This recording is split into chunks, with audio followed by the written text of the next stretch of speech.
I absolutely loved the original Pixel Fold, and not because it was a perfect device. It is and was far from a perfect device, but man, this form factor, there is just something about this form factor that I just absolutely adore. I love how it's not as tall as a normal phone. Here is my Moto Razr Fold, just to kind of give you an idea. We're losing that top, what, 1/5, something like that of the device. It's got this sort of passport style design, and when you open it up, it is wider than it is tall. And I love that. I love that it opens up into a tablet form factor rather than into the form factor that we see on modern foldables, which is just sort of a giant square, maybe slightly taller than it is wide in most cases.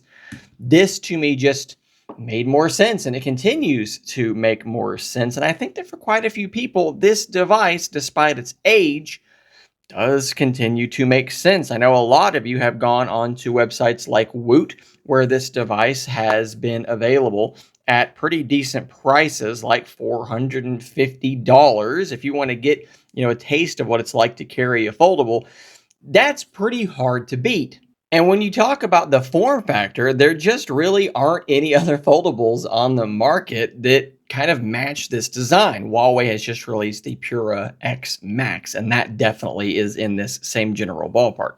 But you can't get one for $450. So I know that there are quite a few of you who are sort of holding on to this form factor, holding on to this device, because you don't want a square inner screen or a really tall, kind of normal smartphone style cover display. But all that being said, if you're here on this channel and you're watching this video, I'm sure that you are already aware of this. The landscape of foldables is about to change. We are about to get an influx of shorter, wider foldables. So what I want to do in this video is take an early look at probably the most prominent one that you're going to be considering to replace your Pixel Fold.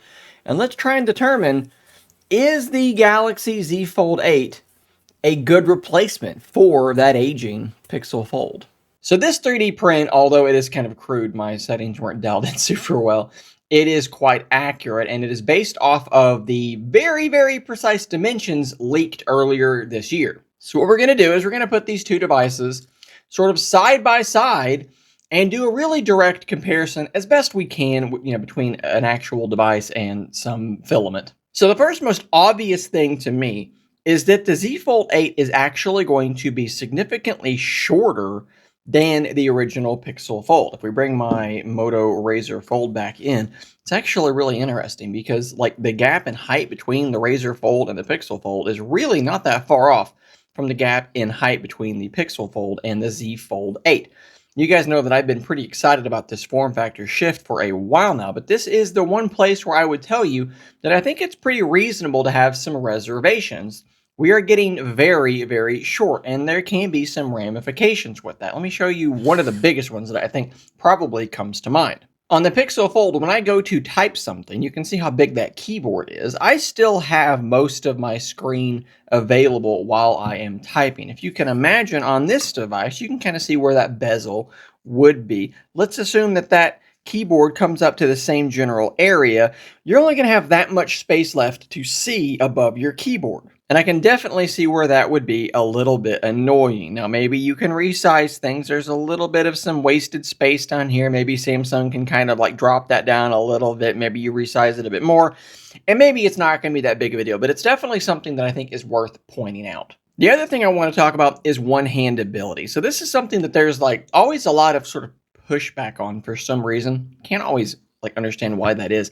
When we look at the original Pixel Fold, this is a device that I think is fairly one-handable. So for me, it's not that hard for me to reach without, this is the big point of contention for me, the pinky, shifting the grip. If I shift my grip, I can do anything I need to do, right? But that is a little bit dangerous when it comes to, handling these $2,000 phones. You kind of want to have a secure grip. So I don't like shifting my pinky. So it's about how far can I reach without shifting the pinky. And you can see here that I can get to, most of that screen. It's a little bit of a stretch, but I can get to most of it. When it comes to the Galaxy Z Fold 8, now this device does not have the weight of the actual Z Fold 8. We'll be talking about the weight here in just a moment. So I'm going to kind of push it down into my hand a bit to simulate that. I can do pretty much the same exact thing with this device. I can reach actually probably more, I'm not even on camera, more of this screen than I can on the original Pixel Fold. I see people talk about, oh, it's so wide, it's going to be hard to use one-handed. I have pretty small hands, okay? So when I go to buy a pair of gloves, I normally buy a small or a medium. So keep that in mind. And I can reach across the screen pretty easily. Again, it's really, really lightweight, so it kind of wants to shift around when I do this sort of thing. But you can see here, one-hand ability, I think, is actually going to be quite good. And I think people have this perspective that it's like crazy wide. And yeah, it's wider than like a normal foldable, like something like my Razer Fold. But let's trade that out for something like my Pixel 9 Pro Fold, and it's pretty close. Like, it's really not that much wider than just like a normal slab phone. So I think that in terms of one-handedness, maybe you dock some points for the width, but you have to give it some points for having that height removed, because that's just going to be space that's going to be easier to reach with your thumb. I mentioned the weight, so let's just go ahead and talk about this. So the original Pixel Fold was extremely heavy. As you can see here, it was 283 grams. That is such a heavy phone. The Galaxy Z Fold 8 is rumored to be just a shade over 200 grams. That is a massive difference between these two devices, and that is going to have a huge impact on how these two devices feel, and I think obviously that's going to be a big win for the Galaxy Z Fold 8. But something that might not, at least at first, seem like a win for the Z Fold 8 is going to be the camera system. You may have noticed this thing only has 2 cameras. Samsung, for some reason, maybe because this is what Apple is apparently doing as well, they have lopped off that telephoto camera. So what we have is a 50 megapixel standard and a 50 megapixel ultra wide. Whereas maybe what you're used to with this Pixel Fold, you've got 3 cameras. You have a primary, an ultra wide, and a telephoto. So how are these two going to stack up? Well, the good news for Samsung here is that both of their sensors, they should be significantly larger, significantly newer, and better than the sensors Google has in the original Pixel Fold. To put this as simply as I can, here's what I would expect. 1x shots, I think, are going to be better on the Z Fold. I think 2x, 3x, 4x, all the way up to 4.9x, I think it's going to be better on the Galaxy Z Fold 8. Now, when you hit 5x and that tele kicks in, then yes, the Pixel is going to be better. And from then on, the Pixel is going to be better. But I also think that ultra-wide is going to be better on the Galaxy Z Fold 8. So yes, I do wish it had a telephoto. That is a bummer for me, somebody who loves phones like this one for the really good zoom. I love taking macro shots with it and photographing nature and things like that. I'm definitely going to miss that sort of thing on a device like this. But I think in general, for most people, it's probably going to be fine.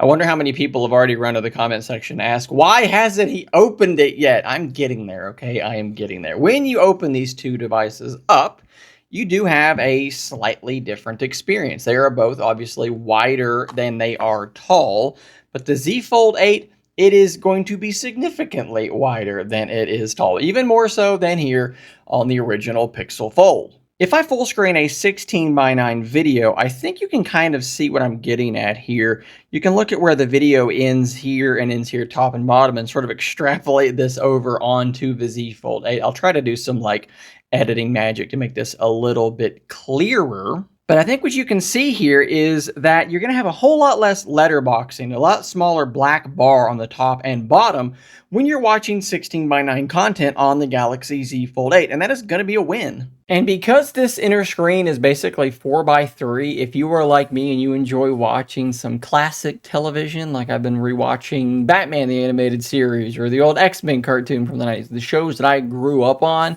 they are going to be perfect on this screen because they're 4:3 and this is 4:3. I really think that media consumption, in terms of a device that you can fold up and put in your pocket, I think it's going to be pretty darn phenomenal on this device. The only caveat I will give you, and I've not seen like 100% confirmation of this just yet. I need to look into it again and see if anything else has kind of leaked.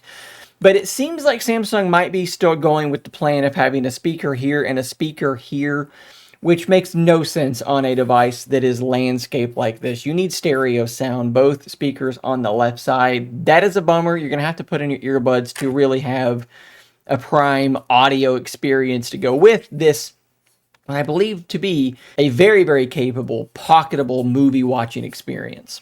Now, of course, one thing that people often talk about with these devices, these wider than they are tall devices, is they talk about how a lot of applications will just open up something like Pixel Weather.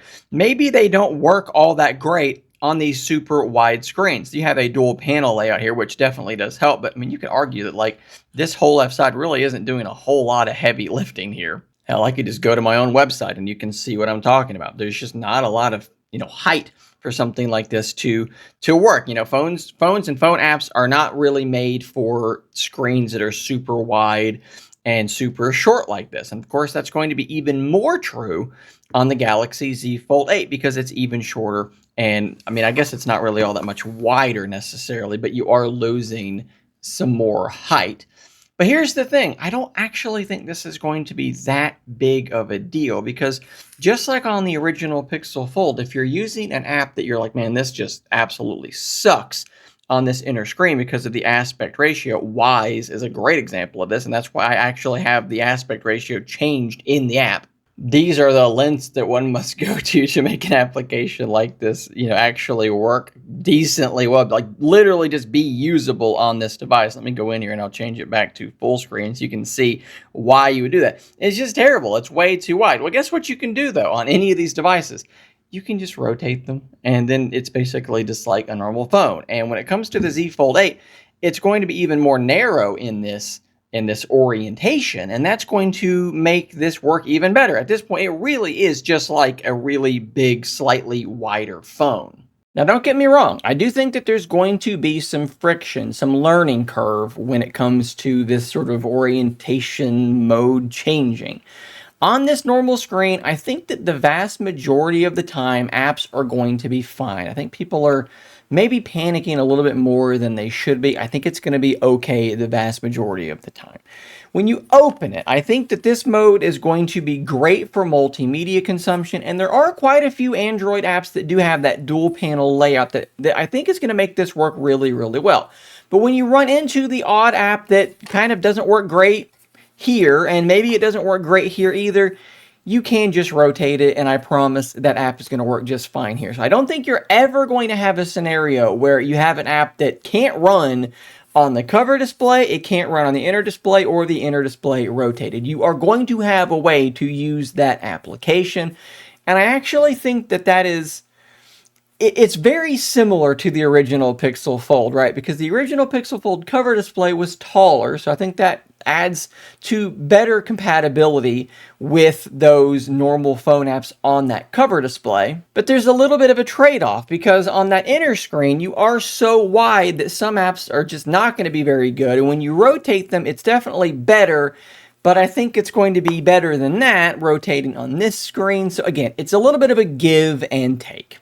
However, if we start to include other things, I think we can reasonably assume things do start to pile up against the Pixel Fold. The Z Fold 8 is going to have a much faster processor. It's going to have better thermals. It's going to have better battery life. It's a 4,800 milliamp hour battery, but it's not using a Tensor G2. I would be shocked, I tell you, if the Z Fold 8 did not last, I think probably significantly longer. But that being said, this is going to be taxes and all a $2,000 phone, whereas you can get this thing for $450 on Woot right now. So there is definitely reason to think, oh, maybe I'll just grab this thing. If I want a Passport style device, it's pretty close to that Passport style. It's got a pretty good camera that still holds up, and it is a lot cheaper. Personally, I'm just really excited that Passport-style foldables are coming back. I want to see more of them. I hope that Honor makes one, and I hope that Oppo makes one, and I hope that Google makes one again, that they can find their courage to go back to the design that they tried to start with before they just decided that they would do what everybody else was doing, which is so very boring. I want to see more and more of these. And don't get me wrong, if you like the normal foldables to have a normal-ish cover display and a square inner screen, I hope those stick around too. More variety. Variety is the spice of life. I want to see different form factors of these foldables, and it does seem like that is where we are headed. Guys, hopefully this has been a useful video for those of you still using the Pixel Fold, or maybe you're trying to decide what to do. Again, hopefully this was interesting. If you have any questions, drop them in the comments down below. I'll try to answer as many of them as I can. Subscribe before you go so you don't miss out on more content like this. And until next time, stay nerdy, my friends.